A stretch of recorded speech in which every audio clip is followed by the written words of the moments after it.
अस्सलाम वालेकुम, आप देख रहे हैं हो क्या रहा है। मैं हूं Faisal Abbasi, group editor 92 news. Irshad Ahmad Arif सब साथ हैं। शुक्रिया इरशाद साहब आपका। आलमी उफ़क़ पे जो सबसे बड़ी खबर है वो यही है कि ट्रंप टैरिफ के बाद गुज़श्ता रोज़ जो फ़ैसला किया गया ट्रंप की तरफ से कि वो ममालिक जिन्होंने जवाबी टैरिफ आयद नहीं किया उन पर यह इत्तलाक़ 90 दिन के लिए मुअत्तल किया जाता है। पाकिस्तान के लिए भी एक अबूरी रिलीफ तो सामने आया है, लेकिन सबसे अहम बात यह है कि गुज़श्ता रोज़ ही चीन की तरफ से जवाबी टैरिफ आयद किया गया था। यूरोप की तरफ से भी जो जवाबी टैरिफ है वो भी आयद किया गया है। अब सवाल ये पैदा होता है कि क्या चीन और यूरोप एक सफ़ में खड़े होंगे, और दूसरा सबसे अहम सवाल ये है कि ये ऐलान और इस फैसले के बाद जिस तरह बिहेव किया अमेरिका की स्टॉक मार्केट ने और दुनिया भर की स्टॉक मार्केट ने जिस तरह बिहेव किया कि पूरी दुनिया में जो स्टॉक मार्केट है उसमें मंदी का रुझान रहा, उसने क्रैश किया। क्या ये फ़ैसला फायर बैक कर गया है और अब जो डोनाल्ड ट्रंप हैं वो ब्रिजिंग कर रहे हैं कि किसी न किसी तरह पुराने स्टेटस पे स्विच किया जाए, या उनके पास जो मंसूबा है वो मुकम्मल तौर पर उसके साथ हम आहंग हैं और इस फैसले पर वो कायम रहेंगे और ये 90 दिन का जो रिलीफ है यही हतमी है। इसी दौरान ही निगोशिएशंस होंगी, मुज़ाकरात होंगे और चीन और यूरोप के लिए उनका जो फ़ैसला है वो रहेगा। ये बहुत अहम डेवलपमेंट इसलिए भी है कि जब ये फ़ैसला हुआ तो उस वक्त दुनिया भर के मुआशी माहिरीन ये कह रहे थे कि ट्रंप ने दुनिया भर की मईशत को आलमी इक़्तिसाद बाज़ारी की तरफ धकेल दिया है। दूसरा सबसे बड़ा सवाल ये भी है कि क्या यही तरीक़ाकार है कि अमेरिका के अंदर सरमायाकारी आए। अमेरिका के जो अपने अंदरूनी मामलात हैं इस ज़िम्न में बिलखुसूस जब अशिया की दरामद नहीं होगी, इम्पोर्ट नहीं होगी, तो फिर वहाँ जो महंगाई का अफरीद जन्म लेगा उसका असर ट्रंप की सियासत पे क्या पड़ेगा। जो कॉस्ट ऑफ डूइंग बिज़नेस है उससे मुतालिक भी बहुत से सवालात हैं। बहरहाल बुनियादी नुक्ता यही कि क्या ये सस्टेनेबल है, अगर है तो ये जो फ़ैसला 90 दिन के लिए किया गया है इसी को फ़ाइनल समझा जाएगा। इसमें हम आज के प्रोग्राम में बात करेंगे। पाकिस्तान तहरीक इंसाफ अब बाहमी लड़ाइयाँ तूल पकड़ चुकी हैं। इससे पहले जो पाकिस्तान तहरीक इंसाफ का सियासी विंग था, ये जो सियासी लोग थे उनके बीच लड़ाइयाँ सामने आती थी, बयानात सामने आते थे। इसका आगाज़ होता है पंजाब और KPK के बीच, लेकिन उसके बाद हमने ये देखा कि गुज़श्ता रोज़ जो रिपोर्ट्स के मुताबिक PTI के ऑफिशियल व्हाट्सएप ग्रुप में जो हुआ कि जिस तरह अली अमीन गंडापुर और आतिफ खान जो है वो आमने सामने आए, और फिर जो माइनिंग मिनरल बिल 2025 है KPK का, उस पर अब जो रिजर्वेशन सामने आ रहे हैं, ये भी एक सूरत हाल काफ़ी गंभीर है पाकिस्तान तहरीक इंसाफ के लिए। लेकिन सबसे अहम मामला वो है कि जिन लोगों के हाथों में पाकिस्तान तहरीक इंसाफ की डोर है इस वक्त, वो आपस में उलझ पड़े हैं। गुज़श्ता रोज़ जो स्टेटमेंट सामने आई बैरिस्टर गौहर की तरफ से वो खासी जारहाना थी। रिपोर्ट्स के मुताबिक जो मीटिंग हुई है उसमें तलकलामी हुई बैरिस्टर गौहर, चेयरमैन PTI और सेक्रेटरी जनरल सलमान अकरम राजा के बीच, और जो अतात गुजार का लफ्ज़ इस्तेमाल किया गया है सलमान अकरम राजा के लिए, क्या उससे मुराद बैरिस्टर गौहर और अली ज़फ़र थे? कौन ठीक है, कौन गलत है? ये आग बुझेगी या मज़ीद भड़केगी? आज के प्रोग्राम में इस पर भी बात करेंगे।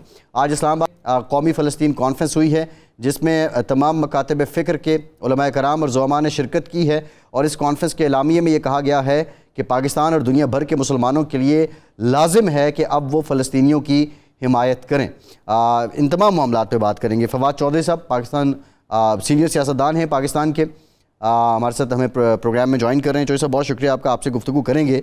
इरशाद साहब, ये PTI के जो बाहमी मामलात हैं, पहले हमने देखा कि KP वर्सेस पंजाब कुछ बयानात आते थे, फिर अब वकला जिनके हाथ में डोर है PTI के इस वक्त जो बाहर हैं उनके बीच में अभी लड़ाई सामने आ गई। आतिफ खान और अली अमीन जो हैं वो आमने सामने हैं, फिर आज़म सवाती की एक स्टेटमेंट, असद कैसर की स्टेटमेंट्स, ये सब क्या चल रहा है? क्या ये हुकूमत की जो मनसूबा बंदी थी या PTI के ख़िलाफ़ साजिश कोई है जो कामयाब हो रही है, या अपने ही हाथ से ये अपना नुकसान कर रहे हैं?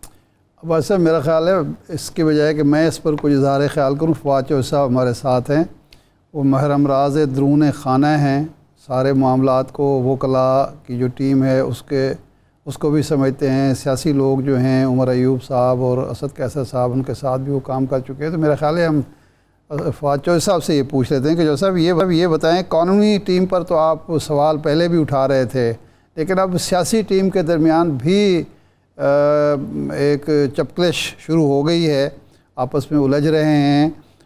एक तो ये है कि क्या ये ख़ान साहब के जेल में रहने की वजह से है या कोई मफादात हैं दोनों ग्रुपों के, और तीसरा ये जो इशू है दूसरा सलमान अकरम राजा और बैरिस्टर गौहर और अली ज़फ़र के दरमियान मामला है मुलाकात का, आपके ख़्याल में सलमान अकरम राजा का मौक़िफ़ दुरुस्त है या इनको मुलाकात करनी चाहिए थी, उन्होंने दुरुस्त किया है और ये खामखा उलझ रहे हैं उनसे?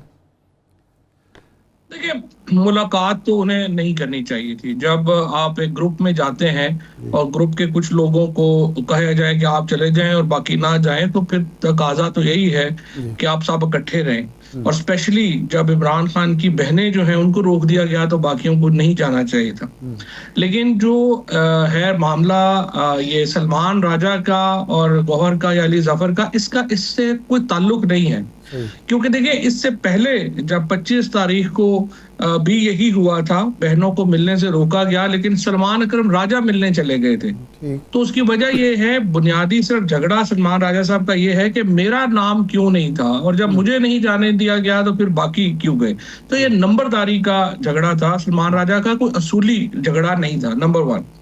नंबर 2 ये है कि सलमान राजा जो है उनको ठीक है, अलीमा बीबी ने बनवा दिया सेक्रेटरी जनरल और खान साहब से इंट्रोड्यूस भी करवा दिया और हो गया, क्योंकि वो तो ज़ाहिर नून लीग में थे, हुदैबिया के केस कर रहे थे, पनामा का केस कर रहे थे। लेकिन जो चूंकि आप लाहौर में हैं, आप किसी से भी पता करेंगे, सलमान राजा तो गोल्फ भी अकेले खेलते हैं जमखाना में। कभी उनका कॉर्पोरेट लॉयर है, उनका कोई ताल्लुक नहीं किसी से, वो लोगों को साथ लेके चलने की अहलियत ही नहीं रखते। और इस तरह के आदमी का सियासत में तो बिल्कुल ही वो मिसफिट है। वो सिर्फ मैं अपनी मैं से जो आदमी नहीं निकल सकता, ग्रुप को साथ नहीं इकट्ठा कर सकता, लोगों के लिए कुर्बानी नहीं दे सकता, तो वो ज़ाहिर सियासत में कैसे चल सकता है। तो कल जो पार्लिमानी पार्टी की मीटिंग हुई, ये कुछ तो बातें हैं ना जो आपने कही हैं, उस जो पब्लिक में आ गई, मीडिया में आ गई, जो पार्लिमानी पार्टी की मीटिंग हुई है उसमें तो एमएनएज ने काफी ज्यादा रिजेंटमेंट का इजहार किया है। और अब मुझे यूं लग रहा है कि जो पीटीआई की पार्लिमानी पार्टी है उसकी बहुत बड़ी अक्सरियत इमरान खान साहब को ये लिखने जा रही है कि उसके ओहदे से फारिग किया जाए और गौहर साहब और जो बाकी हैं वो आगे आए और मामलात को जो है वो संभालें। जो केपी की ग्रुपिंग है वो उसका इससे कोई ताल्लुक नहीं है, वो 2013 से एक चल रहा है मामला और उसकी नौयत अलग है। नहीं, अच्छा, वो यानी आतिफ खान और अली अमीन गंडापुर, वो जो पुरानी है कि एक तरफ आतिफ खान हैं, असद कैसर हैं, शहराम तरकई हैं और दूसरी तरफ वो लोग हैं, वो ही है।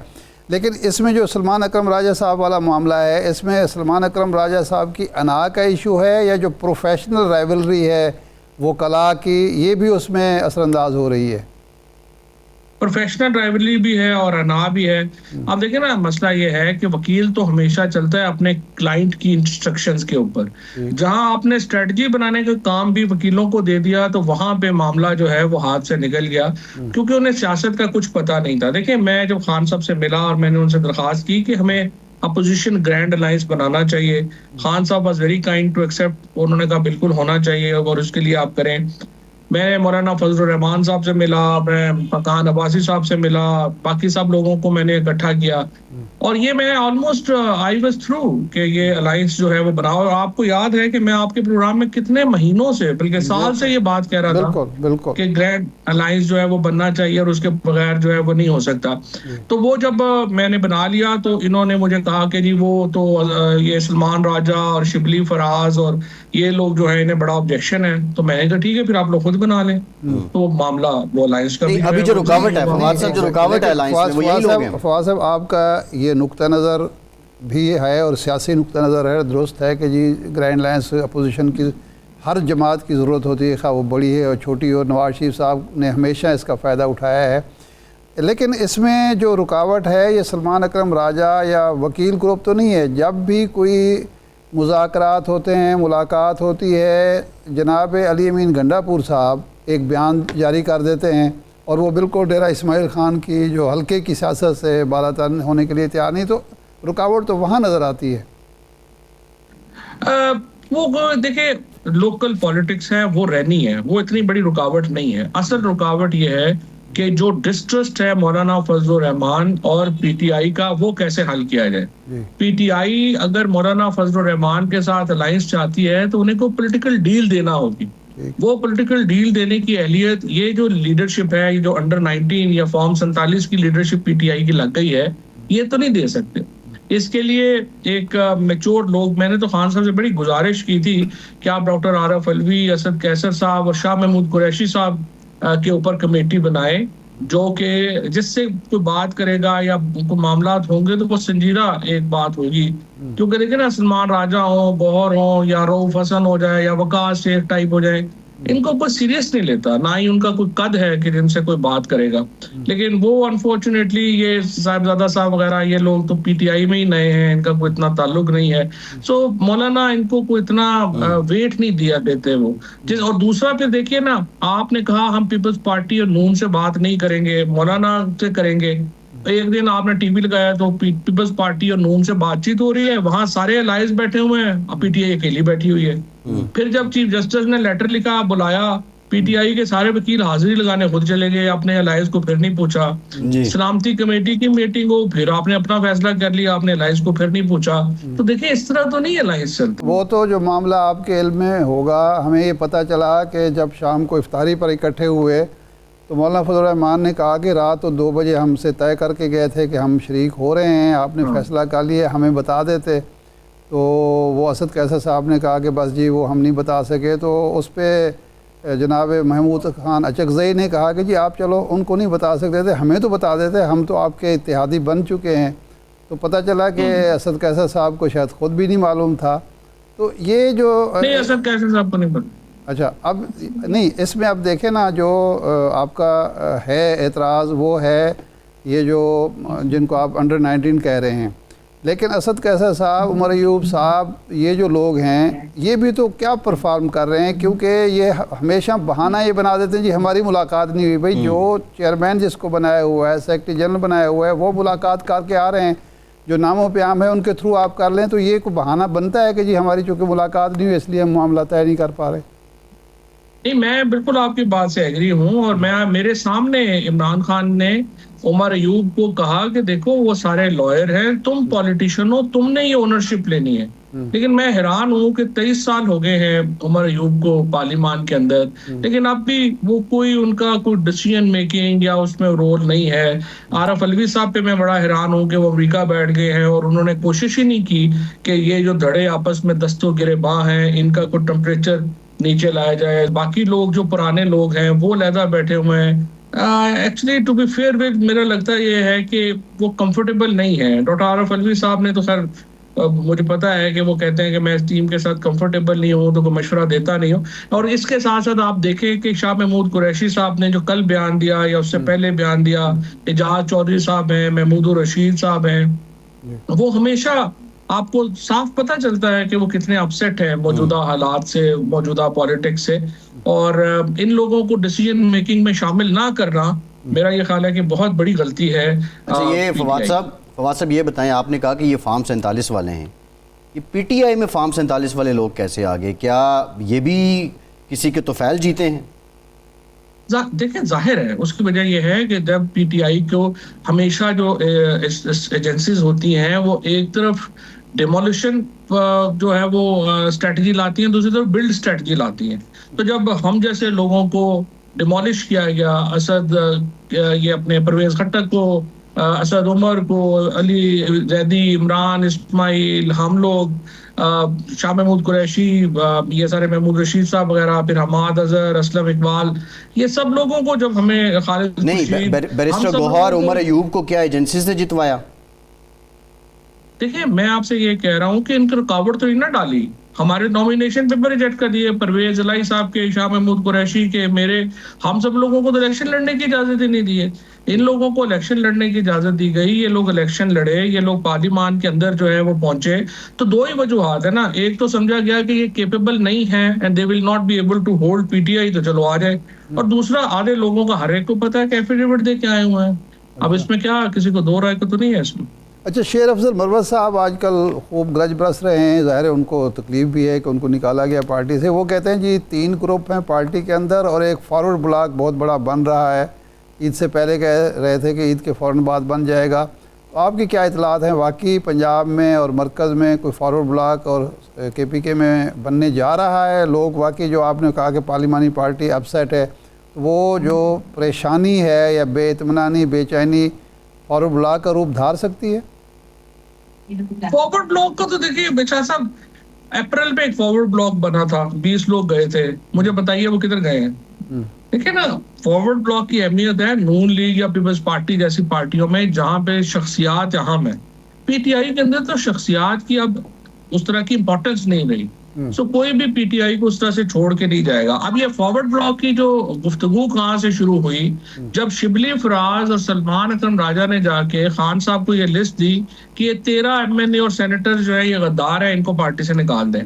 अब ये जब मुझे आप बताइए कि जब आप सैकड़ों लोगों के वहां पे वकील, दर्जनों वकीलों के सामने ये बातें करेंगे, तो वो जो सेनेटर जरका को उन्होंने कह दिया, ब्रिगेडियर घुमन को कह दिया, फतेहाने को कह दिया, ये जनूबी पंजाब वाले सब लोगों को कह दिया, तो वो क्या करेंगे? वो आप उन लोगों को धमकियां दे रहे हैं कि वो लोग जो हैं वो हम आपको पार्टी से निकाल देंगे, तो वो रिएक्ट करेंगे।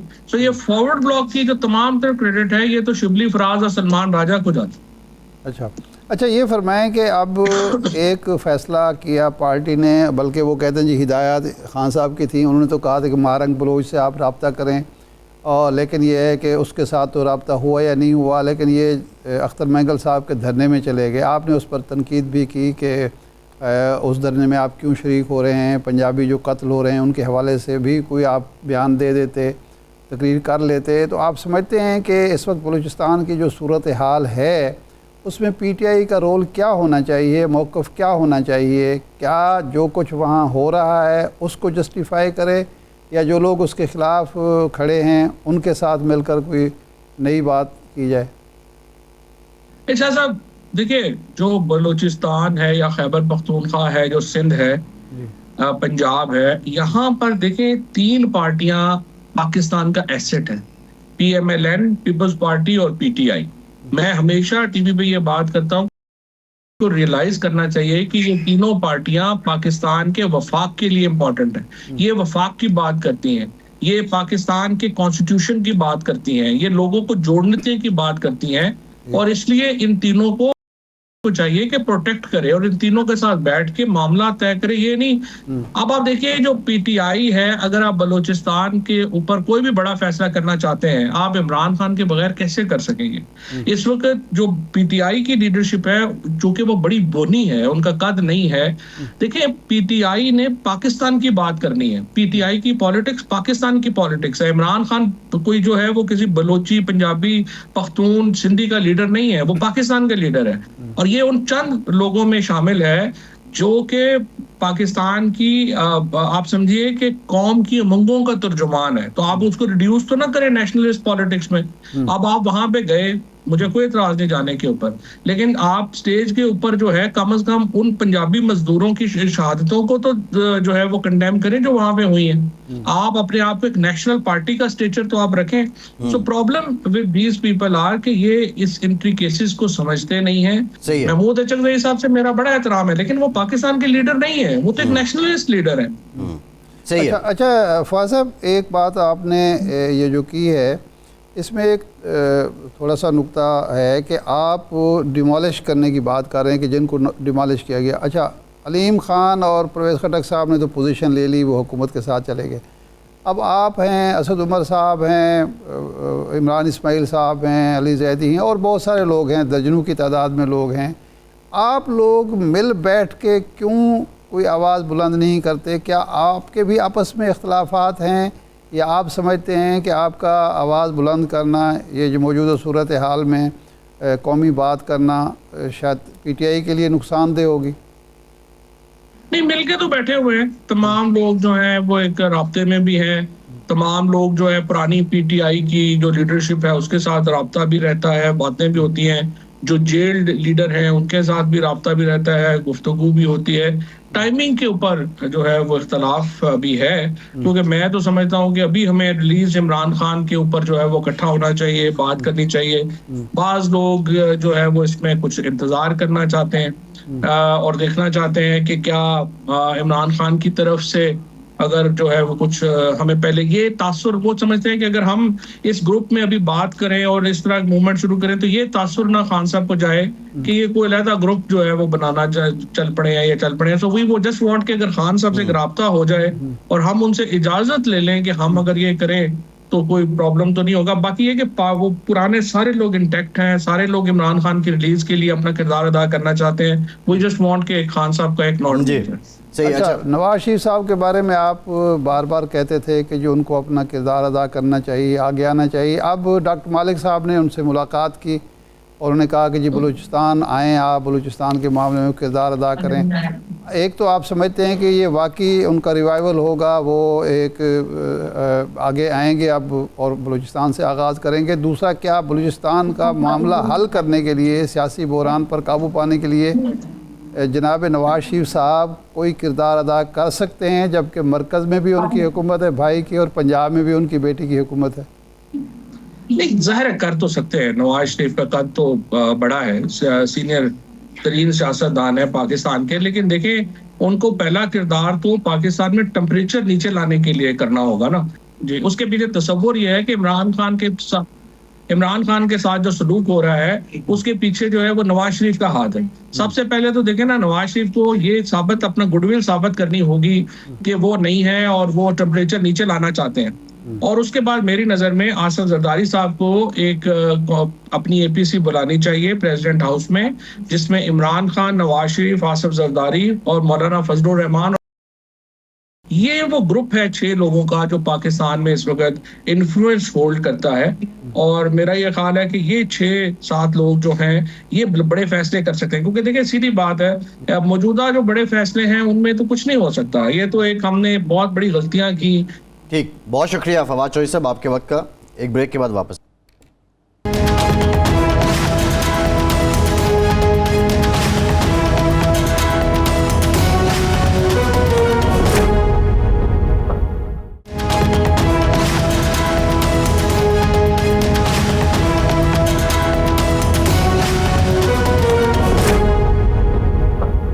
ब्रेक के बाद एक बार फिर से आपको खुशामदीद कहेंगे। इरशाद साहब, ये ट्रंप का दूसरा बड़ा फैसला है तकरीबन जो हिचकोले खा रहा है। इससे पहले उसने बात की थी कि गज़ा की तामीर जो है वो अमेरिका करेगा, फिर उससे पीछे हटना पड़ा। अब ये जो ट्रंप टैरिफ है इस पे कल एक दोबारा उनको, मैं तो कहूँगा कॉरिजेंडम ही देना पड़ा कि 90 दिन के लिए हम इसको मुअत्तल कर रहे हैं उन ममालिक के साथ जिन्होंने जवाबी टैरिफ नहीं लगाया।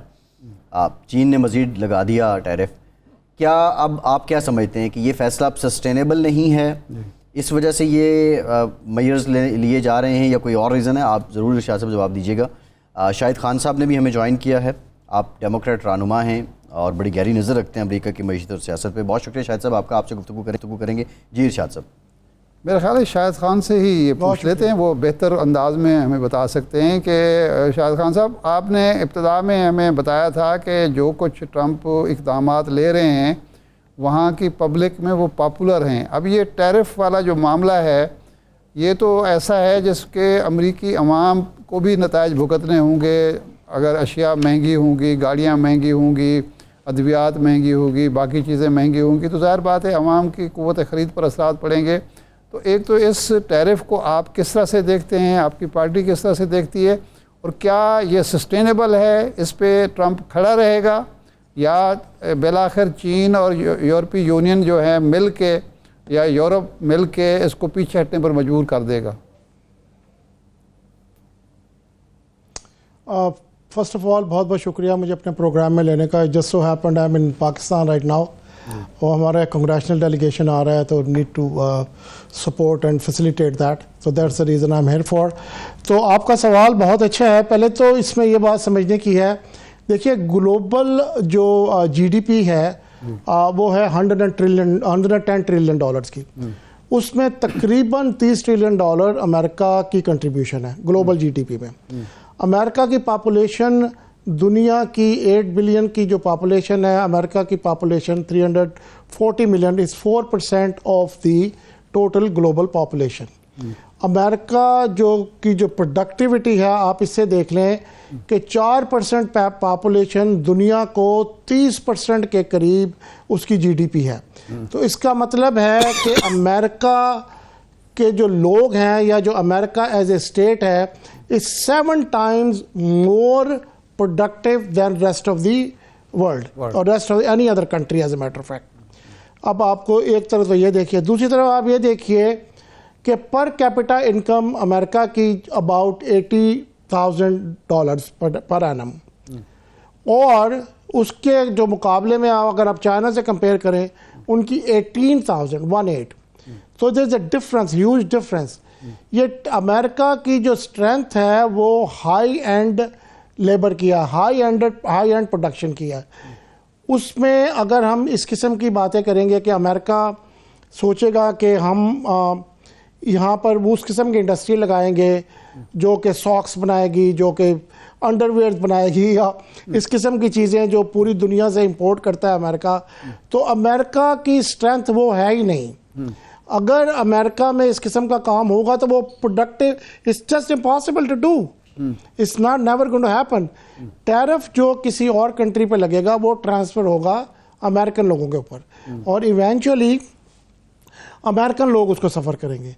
अमेरिका की जो, लाइक आई सेड, अमेरिका की स्ट्रेंथ है इनोवेशन, टेक्नोलॉजी, एजुकेशन, उसमें, और हाई वैल्यू जो उनकी जो प्रोडक्ट्स हैं, अमेरिका करता है एआई पे काम, आईटी है, डिफेंस है, या आईटी, या राइट। तो उसमें आप देखें ना, उसमें अगर हम कहेंगे कि हम अगर चाइना में एक प्रोडक्ट $2 घंटे की लेबर तैयार करती है, तो अमेरिका में वही प्रोडक्ट उसी किस्म की अगर लगाएंगे तो वो तो $40 घंटा में तैयार करेगी। अब मैं इसको कंपेयर कर रहा हूँ जो ऑटोमोबाइल इंडस्ट्री है, उसमें आप देख लेना कि अब कहते हैं BYD इतनी सस्ती क्यों है, या और जो EVs हैं, इलेक्ट्रॉनिक व्हीकल्स हैं, वो बाकी दुनिया में जो प्रोड्यूस होती, बाकी दुनिया में चाइना में जो प्रोड्यूस होती हैं, वो एज कम्पेयर टू टेस्ला और अदर वो इतनी सस्ती क्यों है? भाई the cost of production is very low in those countries. वो अमेरिका में तो हो ही नहीं सकता ना। America is an importing country, this is the way it is designed, and that's the reason is very successful the way it is. तो इस किस्म के मेजर्स जो हैं वो ज़ाहिर है जब वोटर्स ने इस एडमिनिस्ट्रेशन को वोट देकर और बुलाया था हुकूमत करने के लिए, तो मेरा नहीं ख्याल है कि इस किस्म की जो कंसर्न है उस वक्त उनके जहन में थे।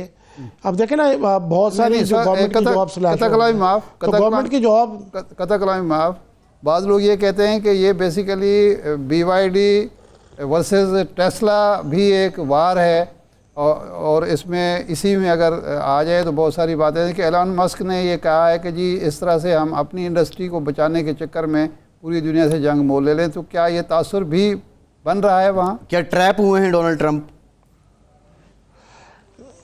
देखिए ऐसे है कि एक तो Elon Musk is not is not elected figure, right. उनकी एक परसेप्शन है, उनका एक ऑरा है, उनकी एक पर्सनालिटी है जो अपेरेंटली अमेरिका के लोगों को उस वक्त तो समझ नहीं आई थी। ज़ाहिर है उस वक्त कैसे समझ आ सकती थी। तो people are generally very unhappy कि एक ऐसा आदमी जिसके एक अजीब व गरीब किस्म का उसकी आउटलुक है और इस किस्म के डिसीजंस वो ले रहे हैं और इस किस्म की बातें कर रहे हैं, तो there are lot of protest all over the country. जब देखें ना, आपकी बेसिक जॉब ही चली जाए, आपके पास जहाँ आपकी वर्क प्लेस है वही ख़त्म हो जाए और आपको कुछ घंटे का नोटिस लें कि आप रैप अप करें और जाएं यहाँ से, तो वो कैसे होगा? वो तो ये जो चीज़ें हैं ये प्रैक्टिकली इम्पॉसिबल हैं। I don't think that's going to happen, and I don't think Elon Musk is going to stay for a long period of time in the government. I don't think so. But damage is already being done and damage is still getting done, right? So वो concern वो है कि American overall economy, आप देखिए ना इस वक्त दुनिया की इकोनॉमी को क्या हो रहा है, स्टॉक मार्केट्स में क्या हो रहा है। वो कहते हैं ना, if America sneezes, rest of the world gets a cold. तो वही हो रहा है, पूरी दुनिया की इकोनॉमी शट नहीं शायद साहब, नहीं अब जो प्रेडिक्टेबल हो गई।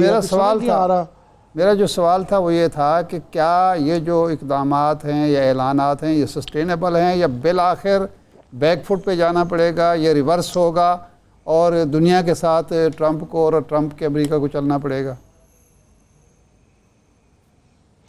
ये सस्टेनेबल नहीं है। अगर जवाब आपको प्लेन इंग्लिश में, प्लेन उर्दू में, तो ये सस्टेनेबल नहीं है। अच्छा, ये सस्टेनेबल नहीं है इसलिए आप जो कमेंट्स देखिए, हम न्यूयॉर्क टाइम्स पढ़े, वॉल स्ट्रीट जर्नल पढ़े और जो भी कमेंट्स जो इकोनॉमिस्ट हैं, तो एक इकोनॉमिस्ट को मैं सुन रहा था CNN पे कि हमारी तो किस समझ में नहीं आ रहा ये क्या हो रहा है। कोई स्पिरिचुअल लीडर ही ये बता सकता है कि why this is happening. So I don't think it's making any sense to anybody, any expert, लेकिन इवेंचुअली तो आप देखें वो ट्रैक बैक होगा. It's not sustainable, it's not doable. America is not designed that way. नहीं शाहिद साहब सवाल ये है, सवाल ये है, एक अमेरिकन जो सिटीजन्स हैं जो इस वक्त वहाँ रह रहे हैं वो इसकी कीमत क्या चुकाएंगे, और दूसरा मोस्ट इम्पॉर्टेंट, इसमें जो तलवार चली है ट्रम्प टैरिफ की, उसमें ना हलीफ देखा गया ना हरीफ देखा गया. तो डिप्लोमेटिक फ्रंट पे अमेरिका के लिए क्या ये चैलेंज बन गया है? बहुत बड़ा चैलेंज बन गया अमेरिका के लिए. अमेरिका की एक क्रेडिबिलिटी है, एक रिलायंस है पूरी दुनिया की अमेरिका पर, और उसको बहुत ज़्यादा फ़र्क पड़ा है. अमेरिका की जो सॉफ्ट पावर है, that is America strength. Soft power backed by a grandeur, a strong power, वो अमेरिका की स्ट्रेंथ है. जो USAID काम करती है, जो पूरी दुनिया में अमेरिकन चैरिटेबल इंस्टीट्यूशन काम करते हैं, वो अमेरिका की स्ट्रेंथ है. लोगों के मसाइल हल करते हैं. अफ्रीका में मलेरिया से डील करते हैं, पोलियो से डील करते हैं, एड्स से डील करते हैं. जो बीमारियां अमेरिका में जनरल पब्लिक को मालूम भी नहीं होती, वो मलेरिया टाइप या पोलियो टाइप, उसको भी दुनिया से एरेडिकेट करने की कोशिश करते हैं. मदर नहीं, लेकिन ये तो हकीकत है कि कोरोना इन्फेंट मोर्टेलिटी पे काम करते हैं मादत के साथ. लेकिन ये तो हकीकत है कि कोरोना के मौके पर जो है चाइना ने बेहतर डील किया. उसकी वैक्सीन जो थी वो भी पावरफुल थी, अमेरिकन वैक्सीन के मुकाबले में सप्लाई भी बेहतर थी. तो कोरोना के मौके पर तो चाइना का बिहेवियर जो था US से बेहतर था.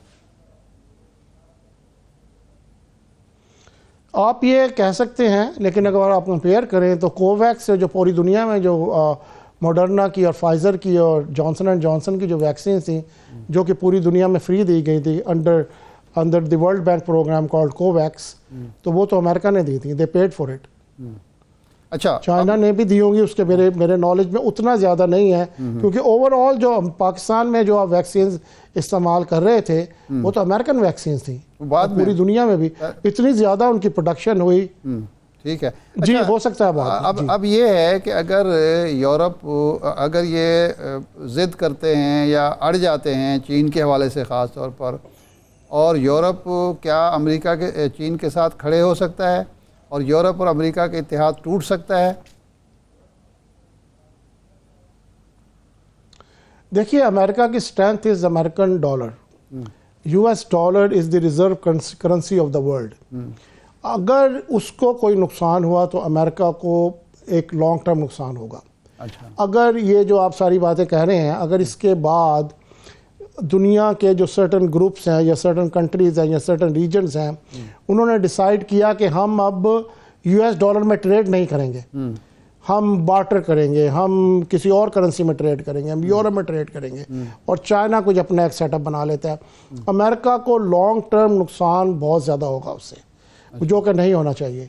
70s के बाद से पहले आपको भी जो अगर इतनी उम्र के लोग हैं उन्हें अंदाज़ा होगा कि gold was suppose to be the reserve of the world. उसके बाद से वो बिल्कुल ख़त्म हो गया और dollar is the reserve of the world. तो अगर उसको कोई ठेस पहुंची, उसको में कोई ख़राबी हुई, तो अमेरिका को लॉन्ग टर्म नुकसान होगा और अमेरिका की क्रेडिबिलिटी बहुत ख़त्म होगी. तो आपके ज़ाहिर राब्ते तो होते हैं ग्रैंड ओल्ड पार्टी में, तो क्या वहाँ कोई ये ऐसी सोच मौजूद है कि ट्रंप जो है वो हमें अमेरिका को नुकसान पहुँचा रहा है और हमें रेजिस्ट करना चाहिए? पार्टी के अंदर भी रेजिस्टेंस नज़र आती है? रिपब्लिकन पार्टी में अभी इतनी ज़्यादा रेजिस्टेंस नहीं आ रही. आइडिया इस वक्त यही है कि डेमोक्रेट्स सर, जैसे हमारा जो लीडर है सेनेट में, सेनेटर चक शूमर, वो सर्टन जगह पर सर्टन सिचुएशन में वो रिपब्लिकन के साथ भी वो कॉकस करते हैं. कॉकस से मतलब वोट दे देते हैं. वो ये चाहते हैं कि इन सब लोगों को अंदाज़ा हो, जो रिपब्लिकन लीडरशिप है, कि ये इस डेट्रीमेंटल ये प्रोसेस जो वाइट हाउस चला रहा है, ये detrimental for the country, for the nation. तो वो अभी इंटर पार्टी में अभी कोई इस तरह का अभी नज़र नहीं आ रहा कि पार्टी में कोई इस किस्म की रिबेलियस किस्म की एक्टिविटी हो या कोई ऐसी कोई वॉइसेस हों कि जो कहें कि ये president is not doing the right thing. अभी नहीं है. आपने कहा, उम्मीद है. आपने कहा कि आप एक कांग्रेशनल डेलीगेशन आ रहा है उसकी फैसिलिटेशन के लिए आए हैं. किन लोगों पर मुश्तमिल है और क्या मिशन है इसका? देखिए, इसमें बहुत ज़्यादा जो पाकिस्तान की जो आउटफिट है अमेरिका में, उनका बड़ा अमल दखल है। देखिए, पहले तो बात ये समझ लें, Pakistan is a very important country. Pakistan America के लिए एक, और बाकी दुनिया के लिए जितना इंपॉर्टेंट होगा, अमेरिका के लिए पाकिस्तान हमेशा से बहुत इंपॉर्टेंट रहा है। पाकिस्तान के बारे में गलतफहमियाँ भी और हर किस्म की चीज़ें होती हैं, अप एंड डाउन भी होता है, लेकिन अमेरिका पाकिस्तान को नहीं छोड़ सकता और ना पाकिस्तान अमेरिका को छोड़ सकता है। तो जो क्यूरियासिटी भी होती है in the legislation, in the legislative body, कि पाकिस्तान में क्या हो रहा है, कैसे हम चलेंगे, तो उसकी वजह से ये इससे गुडविल डेलीगेशन, इससे codel official congressional delegation it's supported by the government of Pakistan as well. तो वो यहाँ पर आकर, और ख़ास तौर पे आजकल आप देख रहे हैं तो दुनिया में जो इस वक्त फॉरेन पॉलिसी है अमेरिका की, वो इस टुवर्ड क्रिटिकल मिनरल्स, तो पाकिस्तान में उसकी काफ़ी बहुतात है। अभी तो उस पर ज़्यादा काम नहीं हुआ। वो भी American companies with the help of the US mission here in Islamabad, वो पाकिस्तान में एक्सप्लोरेशन पे, एक्चुअली सर्विस पर और साइज़मिक पर काम कर रहे हैं। तो क्रिटिकल मिनरल क्योंकि पाकिस्तान में हैं और उसकी ज़रूरत है पूरी दुनिया को, और उसकी ज़रूरत ज़ाहिर है जहाँ पे टेक्नोलॉजी है, जहाँ पे रिसर्च है, जहाँ चिप्स बनते हैं, तो वो अमेरिका में उसकी बहुत ज़्यादा ज़रूरत है एविएशन के लिए, एवरीथिंग। ये जो this rare earth, this other critical minerals and you know, इन सब की लिथियम, कॉपर, वो कहते हैं ना copper needs AI and AI needs copper, तो पाकिस्तान में उसके वसी ज़खायर हैं। अमेरिका की फॉरेन पॉलिसी ये फरमाएं कि ये जो डेलीगेशन है इसको कौन लीड कर रहा है और कौन कौन से नुमायाँ लोग इसमें शामिल हैं, ज़रा हमारे नाजरीन को बता दें। देखिए, इस डेलीगेशन में पहले तो ये था कि करीबन 4 या 5 के कांग्रेशनल मेंबर्स आ रहे थे। तो अब इस वक्त ये है कि जो अब की सूरत हाल है एज ऑफ टुडे, वो जो पाकिस्तानी कॉकस है उसके एक रिपब्लिकन चेयर है जिसका नाम बर्गमैन है, जैक बर्गमैन फ्रॉम मिशिगन, और डेमोक्रेटिक चेयर है टॉम स्वाजी फ्रॉम न्यूयॉर्क। वो दो आ रहे हैं। फिर Jackson, congressman Jackson from Illinois, वो आ रहे हैं। तो ये दोनों जो मेंबर्स हैं ये ज़्यादा इंपॉर्टेंट है क्योंकि ये पार्ट ऑफ पाकिस्तानी कॉकस हैं। तो they will meet with all the relevant people, they will see civil society on the ground, they will meet with people and they will figure out कि पाकिस्तान की हेल्प के लिए वो क्या कर सकते हैं। और यूएस कांग्रेस भी इन दोनों लोगों पर बहुत ज़्यादा रिलाय करेगी जब ये यहाँ से जाएंगे। नहीं तो ये जो हम बयानात सुन रहे थे या ट्वीट्स देख रहे थे बर्गमैन के कि जी मैं वहाँ जाऊँगा, फ़लाँ से मिलूँगा और फिर आकर रिपोर्ट दूँगा, तो वो ठीक है? इसका मतलब है वो बड़े पैमाने पर मुलाकातें करेंगे हर वॉक ऑफ लाइफ से? देखिए, अभी तो उनकी जो मुलाकातें हैं वो ऐसे प्राइवेट इवेंट्स उनके नहीं हैं। एक ही प्राइवेट इवेंट है जिसको इस वक्त ज़रा डिस्क्लोज करना मुनासिब नहीं है, लेकिन वो भी एक स्मॉल स्केल है। बाकी उनकी ऑफिशियल मीटिंग है। They will go to Rawalpindi, they will go to GHQ, and जो आर्मी की लीडरशिप है उससे मिलेंगे। They will meet with the prime minister, they will meet with the prime minister. मेरा ख्याल यहाँ पर है नहीं, तो उनकी जगह पर जो स्पीकर और नेशनल असम्बली है वो उन्हें होस्ट करेंगे। उसमें वो पूरे जो अपना जो इनका जो members of parliaments, both parties और 3 पार्टीज़ और 4 पार्टीज़ जितने भी हैं, उन सबको वो बुलाएंगे। वो सबसे उनका इंटरेक्शन होगा और सिविल सोसाइटी से भी एक लिमिटेड इंटरेक्शन होगा। उनका लाहौर आने का प्रोग्राम है, गवर्नर से मिलेंगे और चीफ मिनिस्टर से मिलेंगे। और उसके बाद इस्लामाबाद में इस a small event which is privately sponsored. इससे ज़्यादा और उनकी बहुत ज़्यादा प्राइवेट जी ठीक है। एक ब्रेक लेते हैं शायद साहब, understand what's going on in Pakistan. शायद साहब ब्रेक लेते हैं, ब्रेक के बाद वापस मज़ीद बात करते हैं। हमारे साथ रहिए।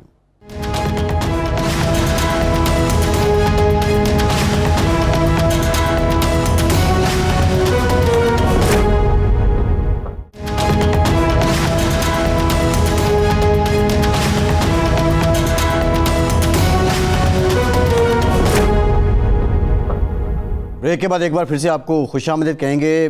डेमोक्रेट रहनुमा शाहिद खान हमारे साथ मौजूद हैं। जी इरशाद साहब।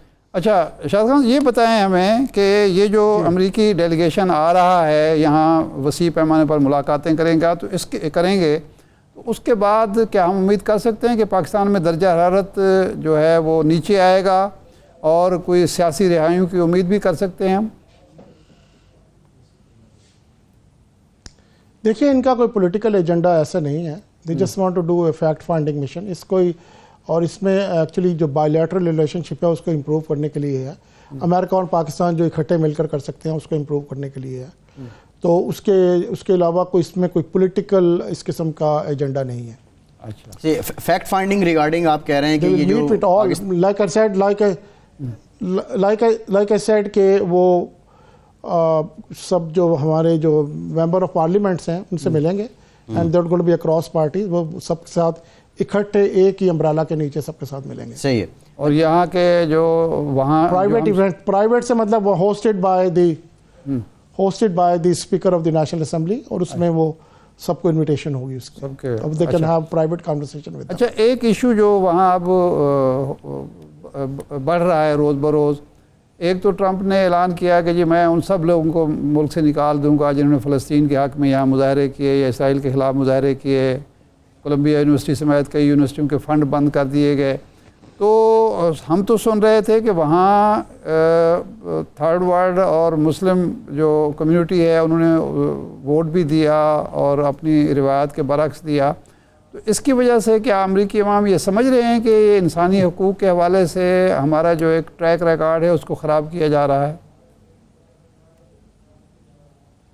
देखिए, जो इस वक्त स्टेट की जो पॉलिसी है, जो फेडरल गवर्नमेंट की जो पॉलिसी है या वाइट हाउस की जो पॉलिसी है, उसके साथ तो बहुत सारे लोग एग्री नहीं करते। ना एडमिनिस्ट्रेशन के जो हमारी स्टेट की एडमिनिस्ट्रेशंस हैं, लाइक फॉर एग्जांपल मैं मैसाचुसेट्स में रहता हूँ, so we don't agree with those policies, right. वो हम उसके अगेंस्ट जो कुछ भी हो सकता है, हमारे अटॉर्नी जनरल्स हैं, they are filing complaints, court में केसेस हैं, हर तरह से ये सिलसिला हो रहा है।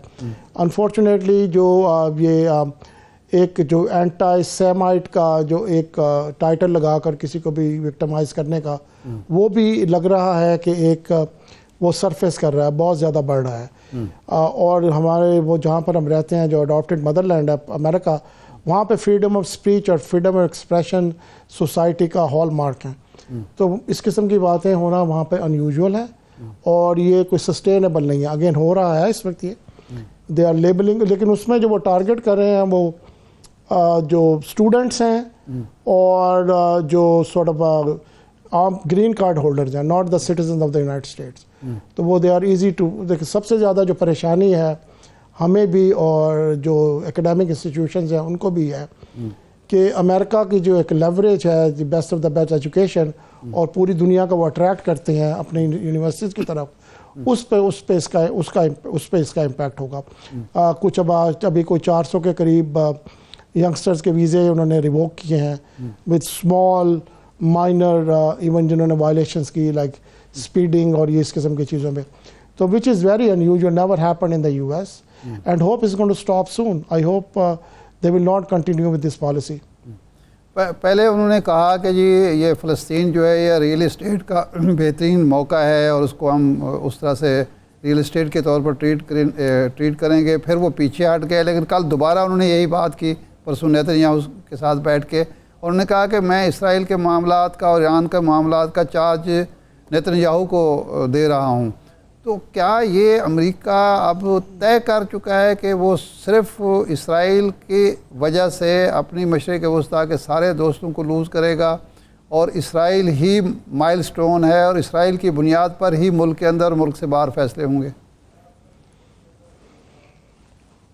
देखिए, जहाँ तक इसराइल का ताल्लुक़ है, वो एक तो आपको ये समझना चाहिए कि जो sort of a Jewish community in the United States, they are very high powered people as a group, right? अब आप देखें किसी ग्रुप का भी देखें, आप हिस्पैनिक्स को देखें, मुस्लिम्स को देखें, आयरिश अमेरिकन को देखें या और किसी भी ग्रुप को देखें, तो जूइश अमेरिकन को देखें, तो they are generally quite powerful in terms of wealth, in terms of their accessibility, in terms of their media control, in academia, in writing. तो वो उनका जो perspective है, जाहिर है, is heard more than the other groups in the country. तो बाकी जहाँ तक इज़राइल का ताल्लुक़ है, उसमें इज़राइल की सपोर्ट हमेशा अनकंडीशनल रही है अमेरिका को, अमेरिका की इज़राइल को सपोर्ट। लेकिन हमेशा एक अनकंडीशनल सपोर्ट के साथ साथ एक सर्टन कंट्रोल भी इसराइल की स्टेट पर रहता था। इस वक्त जो सूरत हाल है वो थोड़ी सी ज़रा मुख्तलिफ लग रही है। वो पिछली एडमिनिस्ट्रेशन में भी थोड़ी सी क्वेश्चनेबल थी, इवन दो डेमोक्रेटिक एडमिनिस्ट्रेशन भी क्वेश्चनेबल थी, लेकिन अब तो खैर ये आउट ऑफ लाइन चीज़ें हैं ना, कि अगर ये सोचा जाए कि एक ग्रुप को जो उस इलाके में रहता है उनको निकाल कर कहीं और भेज दिया जाएगा और उस जगह पर एक रिवियरा बना दिया जाएगा, एक वाटर फ्रंट डेवलपमेंट बना दी जाएगी, तो अब उसके लिए तो ज़रा इट्स ऑलमोस्ट लाइक इम्पॉसिबल। लेकिन उसके साथ साथ आप ये भी समझें कि क्योंकि अमेरिका इस वक्त जो क्वेश्चन आपका अमेरिका के बारे में है, आप बाकी मुस्लिम वर्ल्ड को देख लें ना, आप OIC को देख लें, आप उनके नेबर्स को देख लें, आप इतना बड़ा जो ग्रुप है मुस्लिम कंट्रीज़ का, आप ये सवाल तो हमें उनसे भी पूछना चाहिए ना कि what are they doing about it, what is their agenda and why are they confronting these things? ये फरमाएं कि ईरान के हवाले से अब हफ्ते वाले दिन मुज़ाकरात का गालबन आगाज़ हो रहा है। आप समझते हैं कि ये मुज़ाकरात कामयाब होंगे या जिस तरह ट्रंप साहब कह रहे हैं ये बमबारी करेगा ईरान पर और एक नई जंग खिते में शुरू हो जाएगी? नहीं, ईरान पर बमबारी का तो कोई चांस नहीं है, ऐसी मेरा नहीं ख्याल है इस किस्म की कोई सूरत हाल है। They will negotiate with Iran, वो तो पहले से भी हो रहा था, वो तो जॉन कैरी के ज़माने से बहुत ज़्यादा हो रहा था, ओबामा के ज़माने से बहुत ज़्यादा हो रहा था। पूरी उसके ऊपर एक कन्वर्सेशन चल रही थी डी-न्यूक्लियराइज करने की ईरान को, and they were agreed on that also. वो फिर अगली एडमिनिस्ट्रेशन जब ट्रंप की आई तो उसमें वो ख़त्म हो गया, कैंसिल हो गया वो एग्रीमेंट। उसके बाद बाइडन ने फिर दोबारा कुछ किसी हद तक शुरू किया। अब वो आई थिंक इस किस्म के सिचुएशंस को डील नहीं किया जा सकता जब तक आप अक्रॉस द टेबल बैठ के इनका डिसीजन ना लो। I don't think there will be any attack on Iran. I seriously doubt it. But I also feel कि इस वक्त ईरान को चाहिए कि negotiate करके and they should move forward. क्योंकि people are suffering. People of Iran are suffering. जी सही है। शायद सब प्रोग्राम का टाइम खत्म हो गया। आपका इरशाद साहब, आपका शुक्रिया। आज के प्रोग्राम से इतनी इजाज़त दीजिए।